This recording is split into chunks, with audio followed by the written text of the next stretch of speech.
আরসালনা মির রাসূলিন ইল্লা বিলিসানি কওমিহি লিইয়ুবাইনা লাহুম।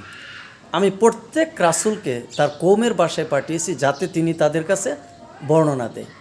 সূরা ইব্রাহিম 4 নম্বর আয়াত।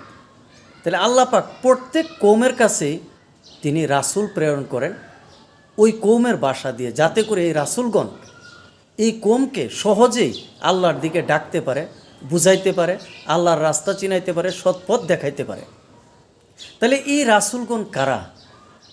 তারা হলো জমানার অলি মুর্শিদ। নবুয়াতের দরজা বন্ধ হয়ে গেলেও রেসালতের দরজা খোলা আছে। তাহলে নবুয়াতের দরজা বন্ধ হয়ে গেলেও রেসালতের দরজা এখনও খোলা। এই রেসালতগণ কারা? তারাই হলো জমানার অলি মুর্শিদ। সূরা কাহাফে 17 নম্বর আয়াতে আল্লাহ পাক তাদেরকে উলিয়াম মুর্শিদা হিসেবে ঘোষণা করেন। তারা হলো পথ প্রদর্শনকারী, আল্লাহ পাকের সৎ পথ প্রদর্শনকারী।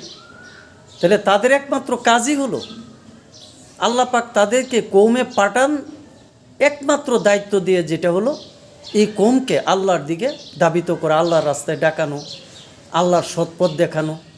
এই হলো তাদের একমাত্র কাজ। তারা হলো উলিয়াম মুর্শিদা, তারাই আল্লাহর সৎপথ প্রাপ্ত রাসূল। কাজেই তাদেরকে চিনতে হবে, তাদের কাছে যেতে হবে। তাদেরকে ধরতে পারলে আল্লাহর সৎপথ প্রাপ্ত হওয়া যাবে, আল্লাহ রাসূলকে চিনা যাবে, আল্লাহর দিকে ধাবিত হওয়া যাবে।